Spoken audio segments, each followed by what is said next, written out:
Hello friends, let's continue our entrepreneurship development lecture.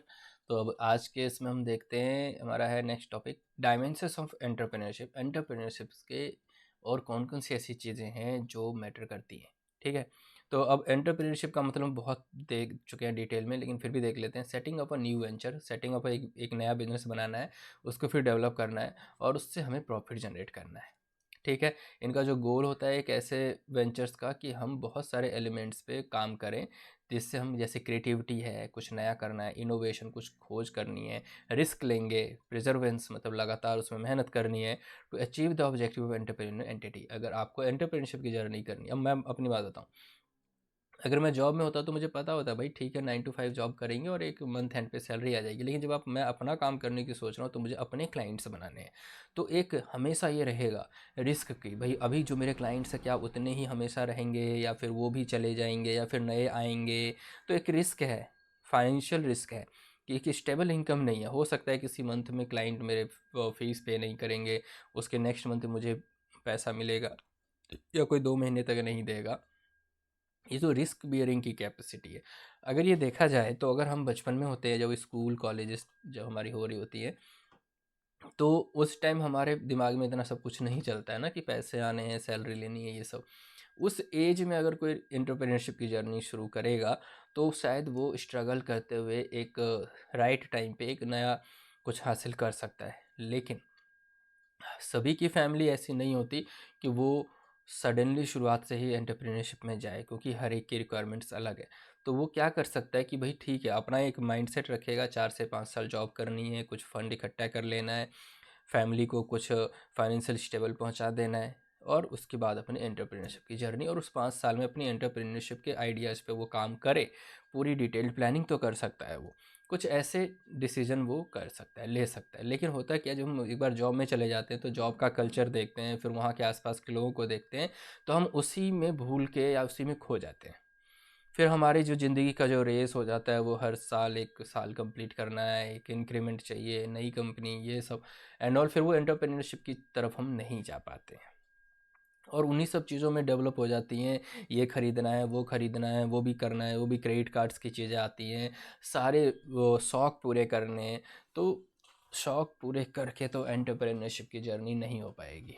Entrepreneurship की journey के लिए बहुत सारे त्याग की भी ज़रूरत है, शौक भी मारने पड़ेंगे। ठीक है, तो अब यही है, dimension means the measurement of any element, entity, article, other in physical space. आप कुछ भी ऐसा बना रहे हो, अभी जैसे कोई अगर फिजिकल चीज़ है, उसके डायमेंशन है, वो कितनी हाइट है, कितनी लेंथ है, कितनी ब्रेड्थ है, ऐसी एंटरप्रेन्योरशिप की भी डायमेंशन है कि कैसे कैसे एंटरप्रेन्योरशिप सफल होगी, एंटरप्रेन्योरशिप में क्या क्या चीज़ों का ध्यान देना पड़ेगा। डायमेंशन का मतलब यही होता है। तो पहला स्ट्रैटेजिक ओरिएंटेशन, मतलब आपके पास एक स्ट्रैटेजी होनी चाहिए। स्ट्रैटेजी वर्ड आया जैसे कि इंडियन आर्मी या कोई भी आर्मी जो होती है ना, कोई प्लानिंग करती है, उस प्लानिंग को एग्जीक्यूट करना है, कोई मिशन को कंप्लीट करना है, तो वो लोग बोलते हैं स्ट्रैटेजी। प्लानिंग को स्ट्रैटेजिक वर्ड यूज़ करते हैं, ऐसे ही उन्होंने इसी स्ट्रैटेजी को यहाँ यूज़ किया है कि भाई आप पहले स्ट्रैटेजी बनाओ, मेनली फोकस ऑन अपॉर्चुनिटी। कौन सी ऐसी अपॉर्चुनिटी है जिस पे आप काम कर सकते हो। अब मैं बताता हूँ, जैसे कि हमारी सोसाइटी में बहुत सारी ऐसी प्रॉब्लम्स है, और वही बेसिकली उन प्रॉब्लम का सॉल्यूशन देना ही अपॉर्चुनिटी है आपके बिजनेस के लिए। अभी मैं गांव गया था, तो मैं गांव में जाके मैं काफ़ी शॉक्ड रहा कि जो गांव की जो लड़कियां हैं वो बीकॉम नहीं पढ़ पाती या कॉमर्स की स्टडी नहीं कर पाती। उसके पीछे रीज़न ये है कि वो लोग गांव से बाहर नहीं जा पाते। तो एक प्रॉब्लम मुझे मिल गई कि यार, फिर मैंने सोचा कि जब मैं दिल्ली यूनिवर्सिटी के बच्चों के लिए लेक्चर्स रिकॉर्ड कर सकता हूँ, अपनी नॉलेज शेयर कर सकता हूँ, तो मैं क्यों ना उन लोगों के लिए भी वहाँ के यूनिवर्सिटीज़ के जो भी सिलेबस है उसको भी एक्सप्लेन करूँ और उनकी भी हेल्प हो जाए। तो जब जब एंटरप्रेन्योरशिप की जर्नी में आप सिर्फ अपने बारे में सोचोगे तो वो सफल नहीं होगा, आपको हमेशा सोसाइटी के प्रॉब्लम के बारे में सोचना पड़ेगा। अब जैसे मेरा जो सपना है कि मैं बिज़नेस बनाऊंगा, लेकिन उस बिज़नेस बनाने के पीछे जो ऑब्जेक्टिव है ये कि मैं मोर देन 100 लोगों को एम्प्लॉयमेंट देना चाहता हूँ। तो इससे क्या होगा, मैं सोसाइटी में 100 परिवारों को भी एक सैलरी दे सकता हूँ। ठीक है, जैसे मेरा है कि मैं मधुबनी पेंटिंग को ग्लोबल लेके जाना चाहता हूँ, कि जो हमारे लोकल में मधुबनी पेंटिंग बनती है मैं उसको ग्लोबली उसकी पहचान को और बढ़ाना चाहता हूँ। तो एक ऑब्जेक्टिव बड़ा होना चाहिए, उसके पीछे आपकी एंटरप्रेन्योरशिप जर्नी चल पड़ेगी।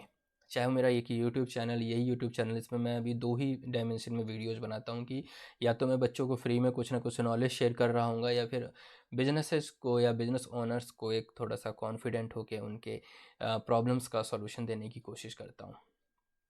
ठीक है, तो ये सारी चीज़ें हैं जो आप स्ट्रेटजी के तहत कर सकते हो। कैसे ग्रोथ होगी, कैसे डेवलपमेंट होगी, तो आप ऐसा बिजनेस स्ट्रेटजी बनाओ जिससे अचीव हो पाए आपका target. Now commitment to opportunity, opportunity मिल गई हमें तो उसके प्रति पूरा जी जान लगा देना है। कमिटमेंट कि मुझे ये चीज़ करने के लिए इतना करना पड़ेगा।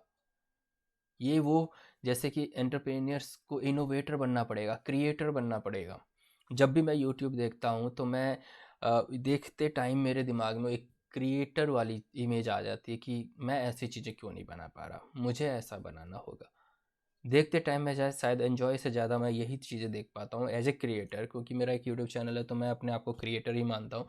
तो मुझे अपना एक लेक्चर डिलीवर करना है। इवन मैं ये भी नहीं देखता कि दूसरे टीचर्स कैसे लेक्चर्स दे रहे हैं, दूसरे टीचर की कैसे पढ़ा रहे हैं। मुझे तो बस ये है कि मैं एक यूनिक चीज़ देना है, मुझे किसी की कॉपी नहीं करनी है। तो कुछ इनोवेट करना है, अपने हिसाब से मैं चीज़ें समझा पाऊँ जो बच्चों को या फिर मेरे छोटे भाई बहनों को आसानी से समझ में आ जाए। या मैंने जिस चीज़ों को प्रॉब्लम में फेस किया है मैं वही चीज़ें डिस्कस करता हूँ, ताकि जिसे पाने में मैंने ज़्यादा टाइम लगा दिया वो शायद आप उसे कम टाइम में पा लो। मेरा जो मेन ऑब्जेक्टिव यही है, क्योंकि आपको वो सब चीज़ें बताने के लिए शायद मेरे पास एक रिसोर्स है, वो है मेरा यूट्यूब चैनल। तो यूज़ कर लेते हैं उसको, लोग डेडिकेट हो जाते हैं। कमिटमेंट होनी चाहिए।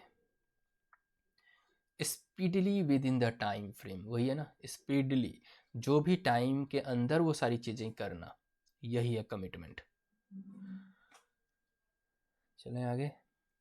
कमिटमेंट ऑफ रिसोर्सेज मतलब कि जो भी बिजनेस करने के लिए रिसोर्सेज चाहिए, उस रिसोर्सेज को पाने के लिए जो भी प्रोसेस है उसको काम करना पड़ेगा, रिस्क को मैनेज करना है।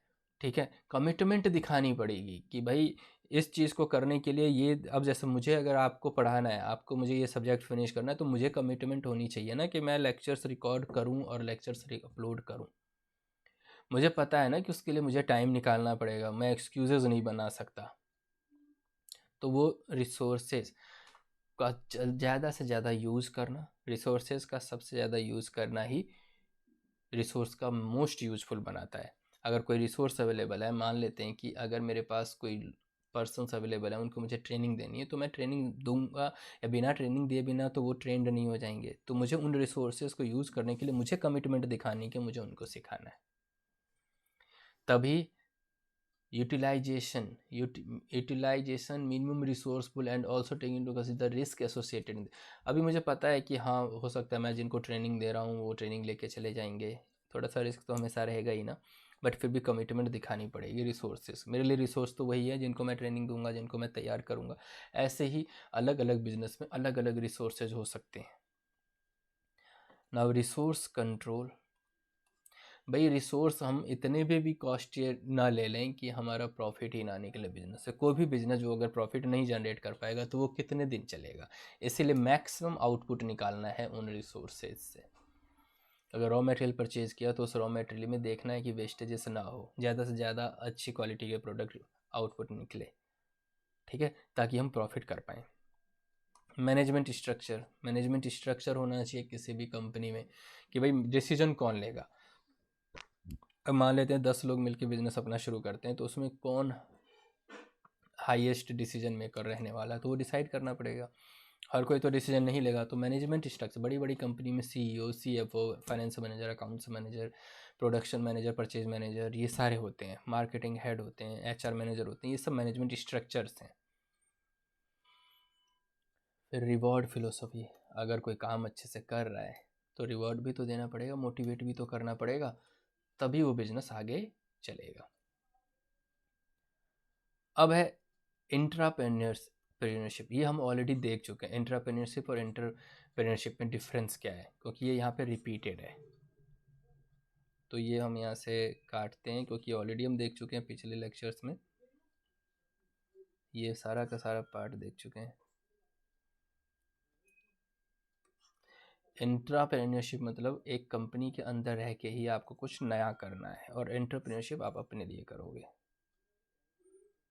चलो ये देखते हैं सोशल एंटरप्रेन्योरशिप। ये वो है जो ऐसे आइडियाज़ पे काम कर रहा है जिसका मेन प्रॉफिट कमाना नहीं है, जिसका मेन इंटेंशन प्रॉफिट कमाना नहीं है। जैसे नॉन एनजीओज आपने सुना होगा, वो एनजीओ है, या एनपीओ, नॉट प्रॉफिट ऑर्गेनाइजेशन। तो सोशल मतलब जिनका काम सोसाइटी को सर्व करना है, तो उसको बोलते हैं सोशल एंटरप्रेन्योरशिप। ठीक है। जैसे इस टाइम मैं आप लोगों को जो लेक्चर्स दे रहा हूँ एक तरीके से नॉन प्रॉफिट ही तो है, उसमें मैं आपसे कोई फ़ीस तो चार्ज नहीं कर रहा, या आने वाले टाइम में भी मैं जो और भी लेक्चर्स देने वाला हूँ वो भी नॉन प्रॉफिट ही रहने वाला है। तो social entrepreneurs are those individuals associated with non-profit organization in raising funds by participating societal events and activities। अब उन लोगों को भी कभी ना कभी तो पैसे की ज़रूरत होगी, तो वो लोग क्या करते हैं, सोसाइटल इवेंट्स पार्टिसिपेट वो करते हैं, ये एक्टिविटीज़ करते हैं, उसमें थोड़ा बहुत फंड रेज कर लेते हैं। The role of social entrepreneurs is to generate social capital without focusing on profit. यहाँ पे इनका मेन फोकस होता है कि भाई इतना फंड जनरेट हो जाए जो सोसाइटी के लिए जो वो कर रहे हैं उसकी कॉस्ट की थोड़ी बहुत रिकवरी हो जाए। अब जैसे देखा होगा आपने, ब्लड कैंप ऑर्गेनाइज कर देती किसी कई एनजीओ, बॉडी हेल्थ चेकअप कर देती, किसी की आंखों का ऑपरेशन फ्री में हो रहा है। तो ये सब सोसाइटी के लिए इवेंट होते जा रहे हैं, तो ये भी एक एंटरप्रेन्योरशिप का पार्ट है, बट इनका मेन मोटिव प्रॉफिट कमाना नहीं है। फोकस ऑन सोशल प्रॉब्लम, ये क्या करते हैं, सोशल प्रॉब्लम पे फोकस करते हैं, एनवायरमेंटल प्रॉब्लम पे फोकस करते हैं, और bring a positive change in the society, और सोसाइटी में ऐसे प्रॉब्लम्स के लिए कुछ ना कुछ सोल्यूशन लेके आते हैं। Now some of the examples of the social returns are child rights foundation, कि बच्चों के राइट्स के लिए फाउंडेशन बनाए गए हैं। वुमेन एम्पावरमेंट फाउंडेशन, वुमेन्स के लिए बहुत सारे फाउंडेशन है। ट्रीटमेंट ऑफ वेस्ट प्रोडक्ट, कि अगर वेस्ट प्रोडक्ट हो गए उसकी ट्रीटमेंट कैसे हो, ये सारे के सारे वो इवेंट हैं या वो एक्टिविटी है जो सोसाइटी के हेल्प के लिए। ही और see explore business opportunity that have a positive impact on, ऐसे बिजनेस को एक्सप्लोर करना जिसका एक अच्छा इम्पैक्ट हो सोसाइटी में। ठीक है। Social entrepreneurship is the process by which individual startups entrepreneurs find and develop solution which helps in addressing social issues. मतलब सोशल एंटरप्रेन्योरशिप का एक ऐसा प्रोसेस जो इंडिविजुअल है या स्टार्टअप्स है या एंटरप्रेन्योर्स हैं, वो ऐसे सॉल्यूशन ढूंढते हैं जो कि सोशल इशूज़ हैं, सो उसकी सोसाइटी की प्रॉब्लम है। ठीक है। Now social entrepreneurship is different from traditional entrepreneurship. जो सोशल एंटरप्रेन्योरशिप है वो अलग है ट्रेडिशनल एंटरप्रेन्योरशिप। ट्रेडिशनल एंटरप्रेन्योरशिप में क्या है, आपको प्रॉफिट चाहिए, बट सोशल एंटरप्रेन्योरशिप में सोसाइटी की प्रॉब्लम का सॉल्यूशन, वो भी बिना किसी प्रॉफिट मोटिव के। ठीक है। Now, social entrepreneurship is the process by which people, organize and entrepreneurs develop and fund solution that especially address social। वही सारी कहानी है कि सोशल एंटरप्रेन्योरशिप एक ऐसा प्रोसेस है जिसमें सोसाइटी की प्रॉब्लम का सॉल्यूशन देना, उसके लिए थोड़ा बहुत फंड इकट्ठा करना है। Now social entrepreneurship play the role of change agent in the society. Social entrepreneurs जो सोसाइटी के अंदर चेंज लेके आते हैं, और वो क्या करते हैं, adopting a mission statement to create and sustain social value. पहले तो वो एक मिशन बनाते हैं, उस मिशन को अडॉप्ट करते हैं, हमें इस मिशन पे काम करना है, ये हमारा मिशन स्टेटमेंट है, और उसके लिए फिर हमें सोसाइटी को समझाना है कि हम क्या कर रहे हैं।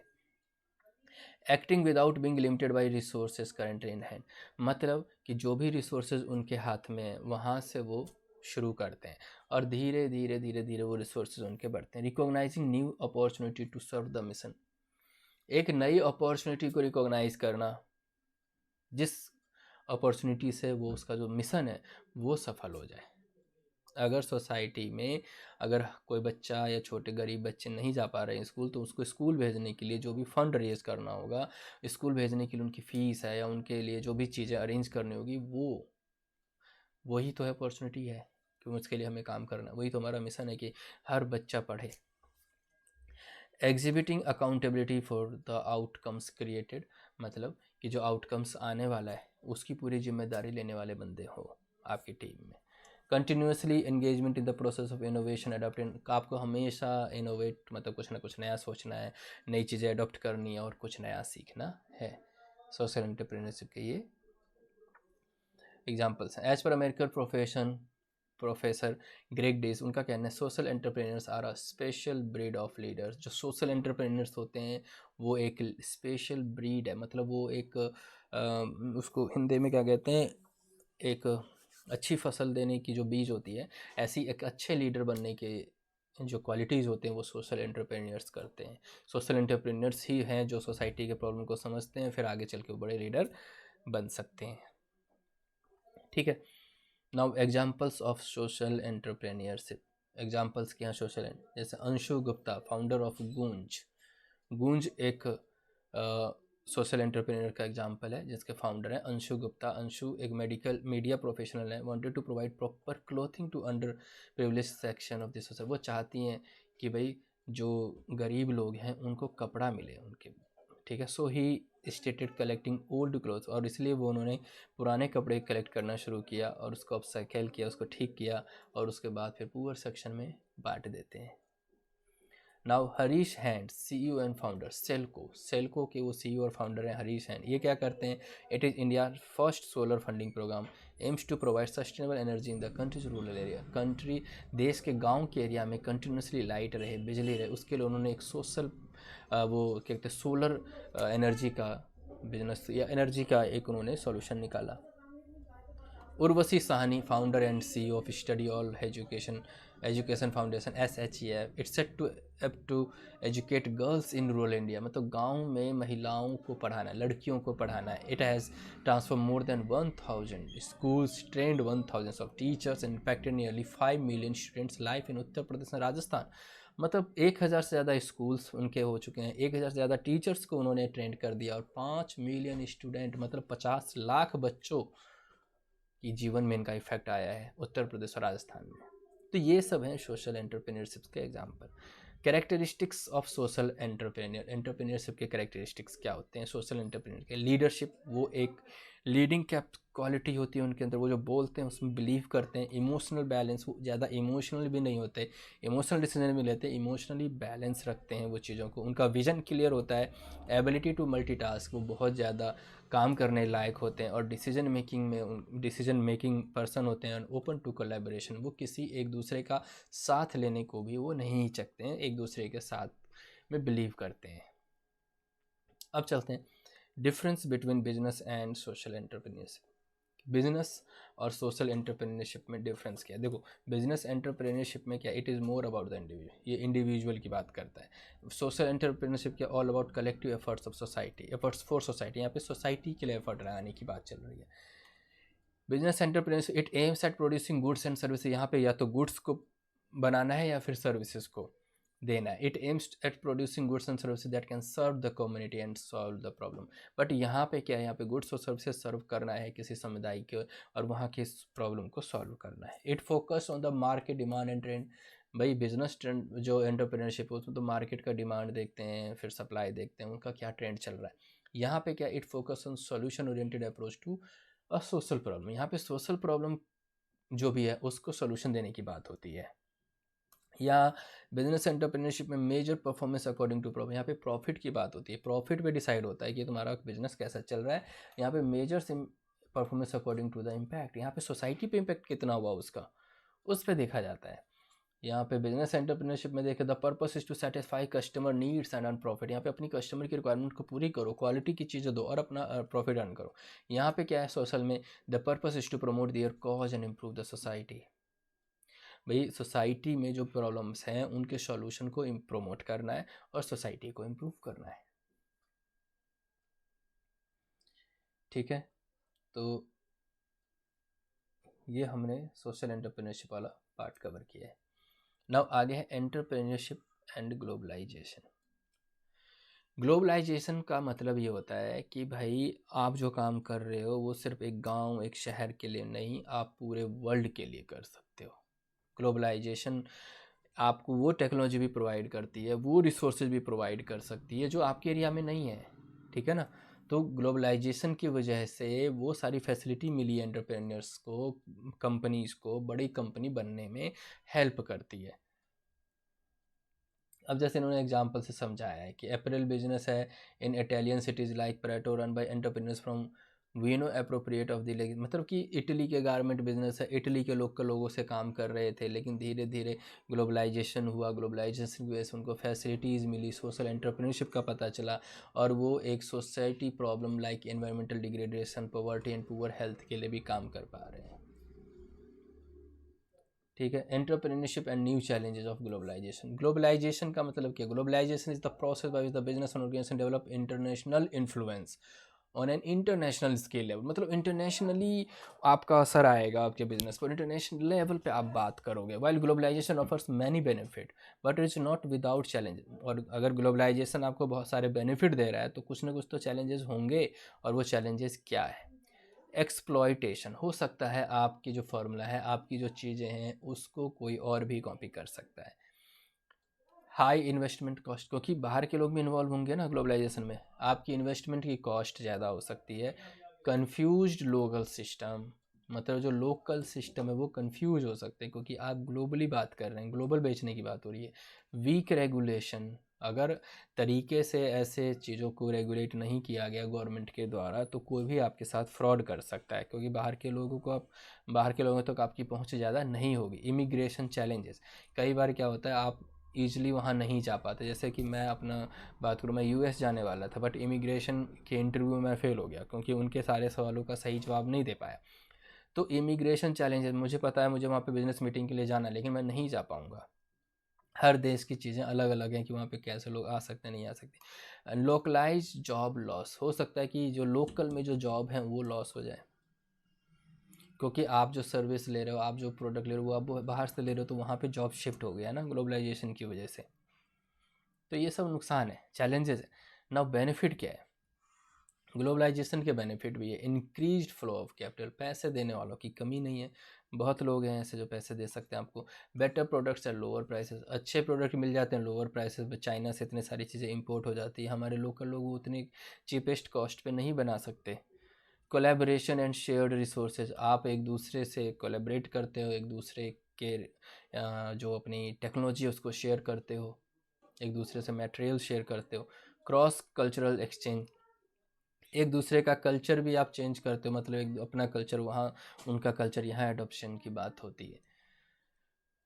अब जैसे अंग्रेज यहाँ पे आए तो कल्चर भी तो दे के गए हैं हमें। Spread of knowledge and technology, knowledge और टेक्नोलॉजी बढ़ाता है, एक दूसरे की नॉलेज बढ़ती है। क्विक टेक्नोलॉजिकल एडवांसेस, नई नई टेक्नोलॉजी हमें एक्सेस करने को मिल जाते हैं।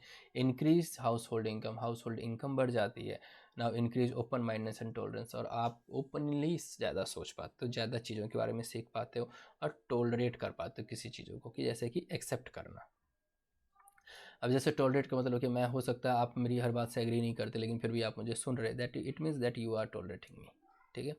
Now globalization works with entrepreneurship in 3 important ways. Globalization कैसे काम करता है एंटरप्रेन्योरशिप के साथ? Globalization facilitates technology entrepreneurship by fostering the rise of innovation economy. Globalization help करता है कि आपने कुछ नया बिजनेस सोचा, कुछ नया आइडिया, तो उसमें टेक्नोलॉजिकली आपको कैसे सपोर्ट किया जाए। Globalization facilitates social entrepreneur by creating wealth as well as addressing social problems as well as environmental degradation, poverty, poor health.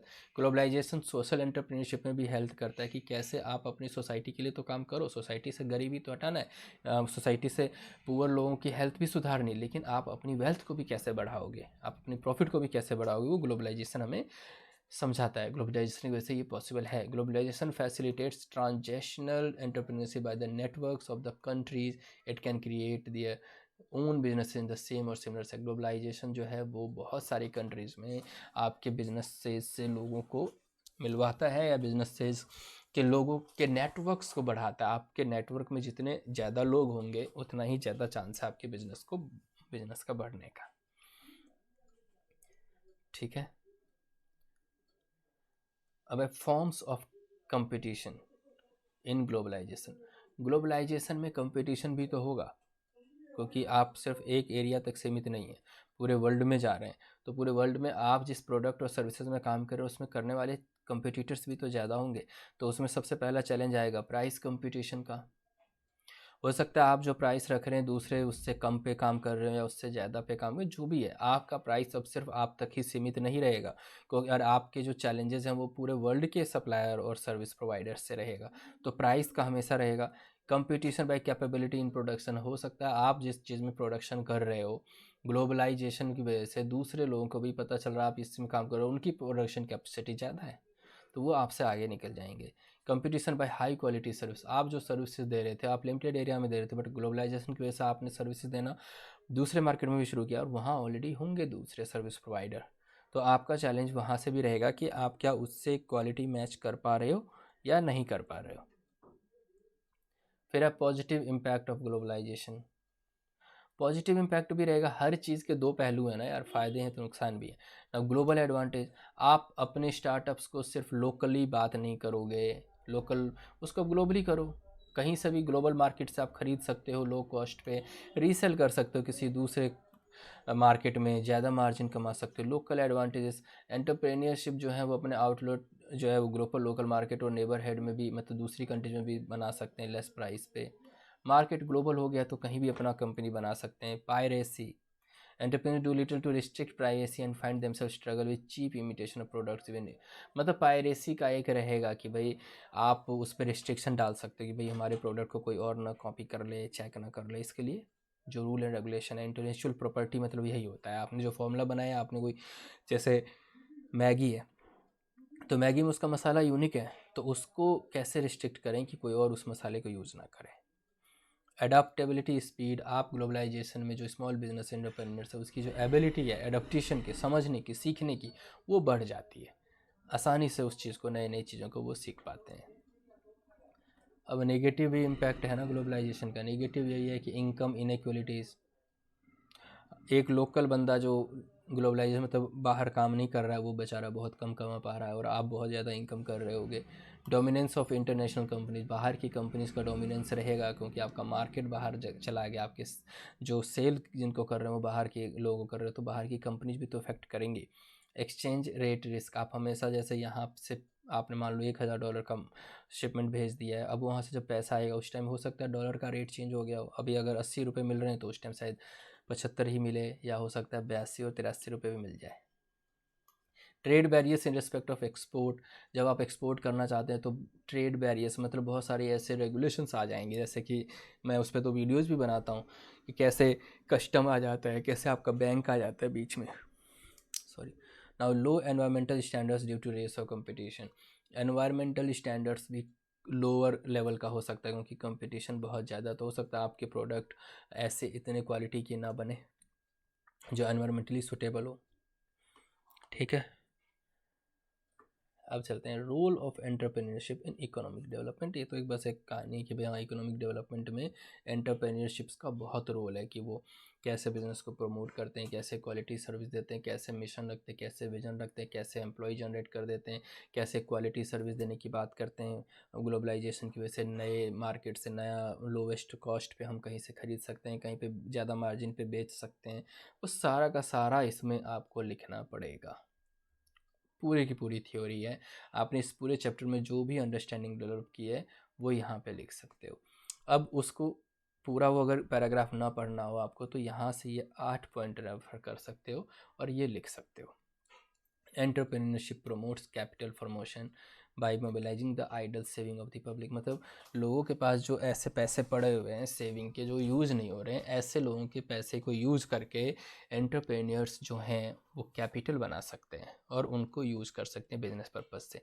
It provides immediate large scale employment, इससे क्या होता है कि नए लोगों को रोज़गार मिल जाता है। Thus it helps reduce the unemployment problem in the country, इससे जो बेरोजगारी की जो दिक्कत है देश में वो कम हो जाएगी। That is the root of all social economic problems.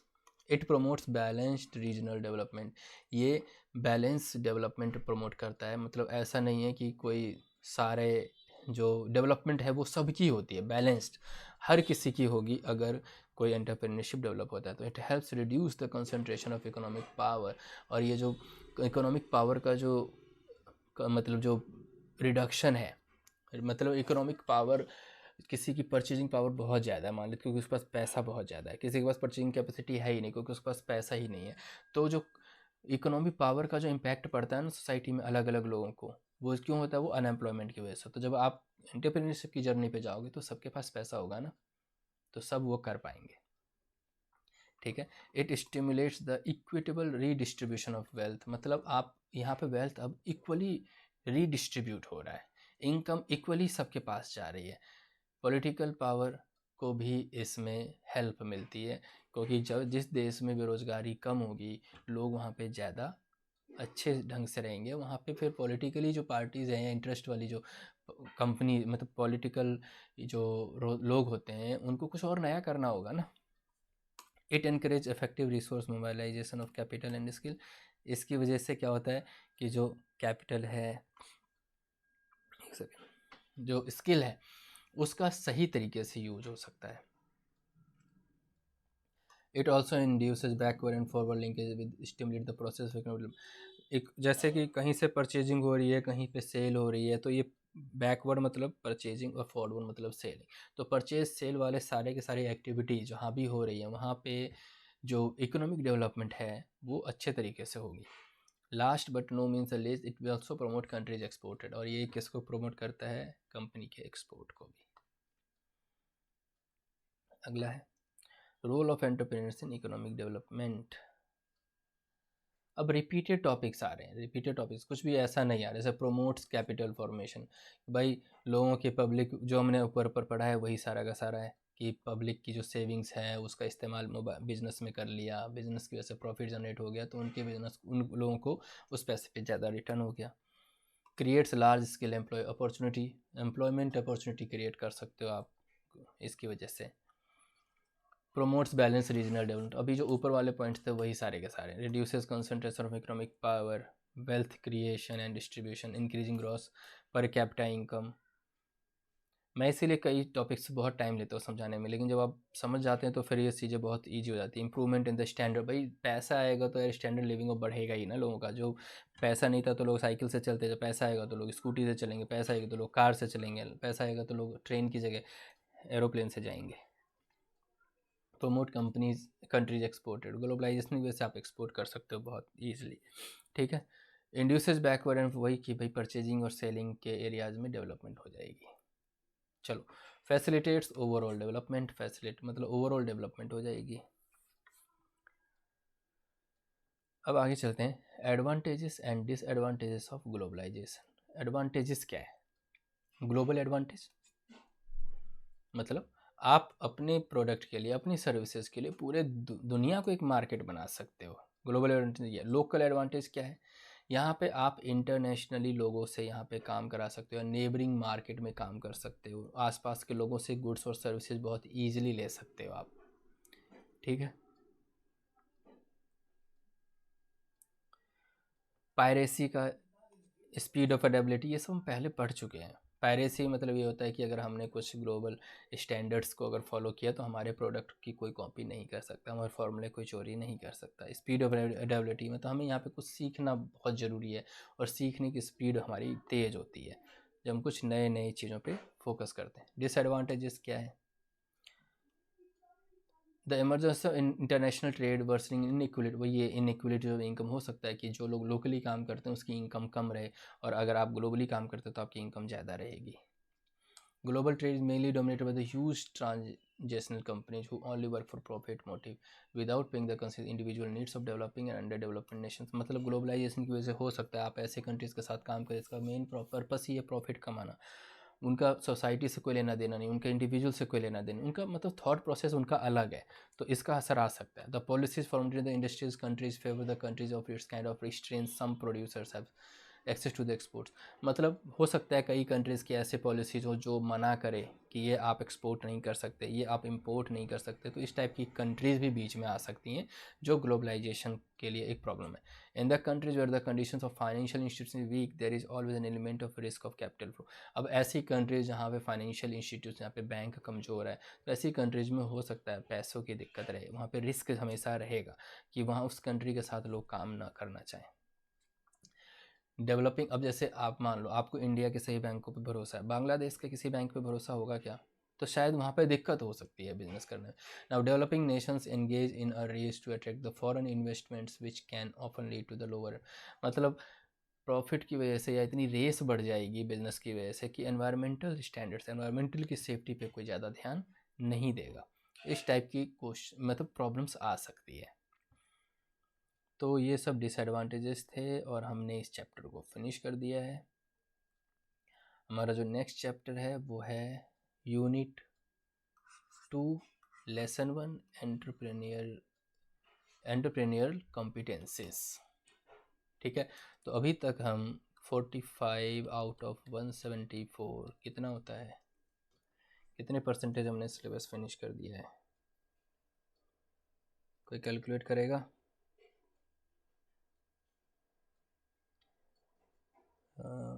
45 divide by 174, 174 O 25%। 25% syllabus अभी तक फिनिश हो गया है और मेरी पूरी कोशिश है कि मैं नेक्स्ट 1 वीक में फिनिश कर दूँ ये सिलेबस। ठीक है, तब तक के लिए बाय बाय, टेक केयर, मिलते हैं नेक्स्ट वीडियो में।